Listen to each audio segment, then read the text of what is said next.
بسم اللہ الرحمن الرحیم۔ یورپ نے اپنے سیاسی اغراض کے لیے اسلام پر جو بہتان تراشے ہیں ان میں سب سے بڑا بہتان یہ ہے کہ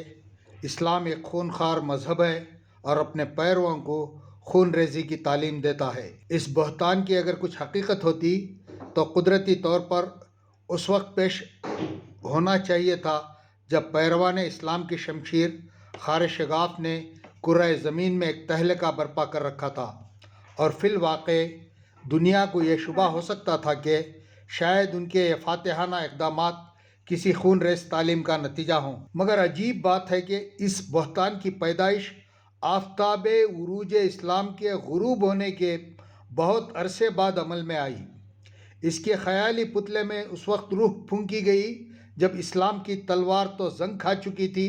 مگر خود اس بہتان کے مصنف یورپ کے تلوار بے گناہوں کے خون سے سرخ ہو رہی تھی، اور اس نے دنیا کی کمزور قوموں کو اس طرح نگلنا شروع کر دیا تھا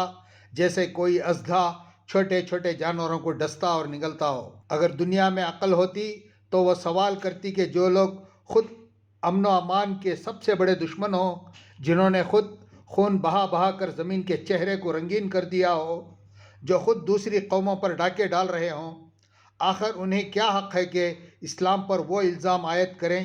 جس کی فرد جرم خود ان پر لگنی چاہیے۔ بسم اللہ الرحمن الرحیم۔ دسمبر 1926 کی آخری تاریخوں میں ایک ایسا واقعہ پیش آیا جس نے مجھے مشکلات سے قطع نظر کر کے اقدام عمل پر مجبور کر دیا۔ یہ واقعہ شدی کی تحریک کے بانی سوامی شردھانند کے قتل کا واقعہ تھا، جس سے جہلا اور کم نظر لوگوں کو اسلامی جہاد کے متعلق غلط خیالات کی اشاعت کا ایک نیا موقع مل گیا، کیونکہ بدقسمتی سے ایک مسلمان اس فعل کے ارتکاب کے الزام میں گرفتار کیا گیا تھا، اور اخبارات میں اس کے جانب یہ خیالات منسوب کیے گئے تھے کہ اس نے اپنے مذہب کا دشمن سمجھ کر سوامی کو قتل کیا ہے، اور یہ کہ اس نیک کام کے کرنے سے وہ جنت کا امیدوار ہے۔ حقیقت کا علم تو خدا کو ہے، مگر منظر عام پر جو کچھ آیا وہ یہی واقعات تھے۔ اس کی وجہ سے عام طور پر اسلام کے دشمنوں میں ایک ہیجان پیدا ہو گیا۔ انہوں نے علماء اسلام کے اعلانات اور اسلامی جرائد اور عمائد ملت کے متفقہ تصریحات کے باوجود اس واقعے کو اس کی طبعی حدود تک محدود رکھنے کے بجائے